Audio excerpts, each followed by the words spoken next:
നമസ്കാരം. എല്ലാവർക്കും നവഗ്രഹ രഹസ്യങ്ങൾ എന്ന ഈ ചാനലിലേക്ക് ഹൃദ്യമായ സ്വാഗതം. ജനന സമയത്തെ ഗ്രഹങ്ങളുടെ വിശേഷ സ്ഥിതി കൊണ്ട് ഉണ്ടാകുന്ന യോഗങ്ങൾക്കാണ് ജാതകത്തിൽ പ്രാധാന്യമെന്ന് ഏവർക്കും അറിയുന്നതാണല്ലോ. ഒരു വ്യക്തി ഏതു ലഗ്നത്തിൽ ജനിച്ചു, ഗ്രഹം എവിടെയൊക്കെയാണ് നിൽക്കുന്നത് എന്നതിനേക്കാൾ പ്രാധാന്യം യോഗങ്ങൾക്കാണ്. ഇന്ന് നമുക്ക് വിശേഷപ്പെട്ട ഒരു യോഗത്തെക്കുറിച്ച് മനസ്സിലാക്കാം. യോഗത്തിൻ്റെ പേര് ശ്രീകണ്ഠയോഗം എന്നാണ്. ലഗ്നാധിപനും സൂര്യചന്ദ്രന്മാരും കേന്ദ്ര ത്രികോണ ഭാവങ്ങളിൽ ഉച്ചക്ഷേത്രത്തിലോ സ്വക്ഷേത്രത്തിലോ ബന്ധുക്ഷേത്രത്തിലോ നിന്നാൽ ഈ യോഗം സംഭവിക്കുന്നു. ലഗ്നം 4, 7, 10 എന്നീ ഭാവങ്ങൾ കേന്ദ്രഭാവങ്ങളും ലഗ്നം 5, 9 എന്നീ ഭാവങ്ങൾ ത്രികോണ ഭാവങ്ങളുമാണെന്ന് നമ്മൾ നേരത്തെ മനസ്സിലാക്കിയിട്ടുണ്ട്. അതുപോലെ ഗ്രഹങ്ങളുടെ ഉച്ചക്ഷേത്രം, സ്വക്ഷേത്രം എന്നിവയും നേരത്തെ മനസ്സിലാക്കിയിട്ടുള്ളതാണ്.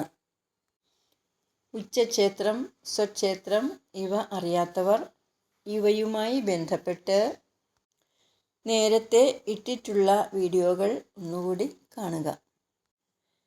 ജ്യോതിഷവുമായി ബന്ധപ്പെട്ട് ഗ്രഹങ്ങൾക്ക് ഉച്ചക്ഷേത്രം, സ്വക്ഷേത്രം ഇവ ഉള്ളതുപോലെ ഗ്രഹങ്ങൾക്ക് ബന്ധുക്കളും ശത്രുക്കളും ഉള്ളതായി കണക്കാക്കുന്നു. ഇവിടെ സൂര്യന് വ്യാഴം, ചന്ദ്രൻ, ചൊവ്വ എന്നിവർ ബന്ധുക്കളാണ്. അതുപോലെ ചന്ദ്രന് സൂര്യനും ബുധനും ബന്ധുക്കളാണ്. ഒരു ജാതകത്തിൽ ശ്രീകണ്ഠയോഗം സംഭവിക്കുന്നത് എങ്ങനെയാണെന്ന് നമ്മൾ മനസ്സിലാക്കി. ഇനി ശ്രീകണ്ഠയോഗത്തിൽ ജനിച്ചാൽ എന്തെല്ലാം ഫലങ്ങളാണ് ഉണ്ടാവുക എന്ന് നോക്കാം. ഒരു യോഗത്തെക്കുറിച്ച് കേൾക്കുമ്പോൾ പെട്ടെന്ന് പണവും പ്രശസ്തിയും ഒക്കെയാണ് നമ്മുടെ മനസ്സിലേക്ക് ഓടിയെത്തുന്നത്. എന്നാൽ അതിൽ നിന്നൊക്കെ വ്യത്യസ്തമായ ഫലങ്ങളാണ് ശ്രീകണ്ഠയോഗത്തിനുള്ളത്.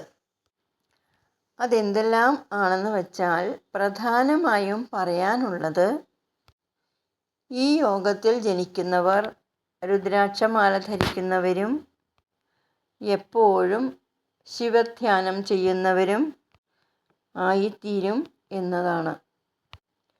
മാത്രമല്ല ശരീരത്തിൽ എപ്പോഴും ഭസ്മം ധരിച്ചുകൊണ്ട് നടക്കുകയും ശിവവ്രതങ്ങൾ അനുഷ്ഠിക്കുന്നതിൽ വലിയ താല്പര്യമുള്ളവരും ആയിത്തീരും എന്നതാണ് പറയപ്പെടുന്നത്. അതായത് ഇവർ വലിയ ശിവഭക്തർ ആയിത്തീരുമെന്നാണ് മനസ്സിലാക്കേണ്ടത്. മറ്റുള്ളവർക്ക് ഉപകാരപ്രദമായ കാര്യങ്ങൾ ചെയ്തു കൊടുക്കുന്നതിൽ വലിയ താല്പര്യമുണ്ടായിരിക്കും ഇവർക്ക്. കാഴ്ചയിലാണെങ്കിലോ നല്ല തേജസ്സുള്ള വ്യക്തിയുമായിരിക്കും. ഇതുമാത്രമല്ല എപ്പോഴും സന്തോഷത്തോടു കൂടി ഇരിക്കുന്ന വ്യക്തിയുമായിരിക്കും. ശ്രീകണ്ഠയോഗത്തെക്കുറിച്ചും അതിൽ ജനിച്ചാലുണ്ടാകുന്ന ഫലങ്ങളെക്കുറിച്ചും മനസ്സിലായി കാണുമെന്ന് കരുതുന്നു. ഈ അറിവ് ഇഷ്ടമായാൽ ഒന്ന് ലൈക്ക് ചെയ്യുക. ആദ്യമായി ഈ ചാനൽ കാണുന്നവരുണ്ടെങ്കിൽ ഒന്ന് സബ്സ്ക്രൈബ് ചെയ്യുക. ഇനി അടുത്ത വീഡിയോയുമായി വരുന്നതുവരെ നന്ദി, നമസ്കാരം.